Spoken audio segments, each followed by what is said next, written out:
Face reveal, face reveal, face reveal. তোমাদের এত support এবং ভালোবাসা দেখে শেষমেশ সময় টিভি থেকে আমাকে ধরে নিয়ে করে দিল আমার জয় বাংলা ফেস রিভিল। আসসালামু আলাইকুম গাইস, কি অবস্থা সবার, কেমন আছেন সবাই? আশা করি আপনারা সকলে অনেক অনেক বেশি ভালো আছেন।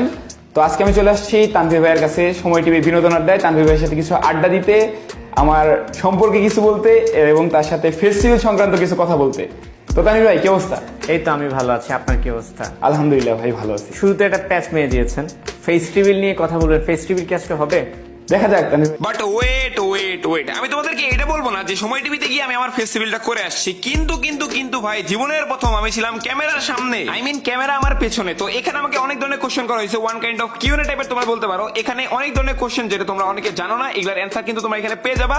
তো অবশ্যই তোমরা এখনই যাও, গিয়ে উড়া দুরা সাপোর্ট দেখায় আসো এবং কমেন্ট বক্সে কিন্তু হ্যাশট্যাগ রাত by YT, hashtag Bangladesh topper লিখতে তোমরা ভুলবা। আর হ্যাঁ, এই ইন্টারভিউটা কিন্তু ফেসবুক পেজ এবং ইউটিউব চ্যানেলে দুই জায়গায় আপলোড আছে। এবং ইউটিউব চ্যানেলের কথা যদি আমি বলি, তোমরা ইউটিউবে গিয়ে রাত ভাই ওয়াইটি ইন্টারভিউ লিখে সার্চ করলে চলে আসবে ভিডিওটা, অথবা সময় এন্টারটেইনমেন্ট লিখে সার্চ করলেও ভিডিওটা পেয়ে যাবে। আমার চ্যানেলে, আমার টিকটক আইডিতে, আমার ফেসবুক পেজে অথবা বিভিন্ন টুর্নামেন্টের লাইভে আমাকে তো অনেক ধরনের সাপোর্ট ভালোবাসা দেখাইলা। তো এইবার সময় চলে আসছে একটা নিউজ চ্যানেলের কমেন্ট বক্সে আগুন লাগানোর।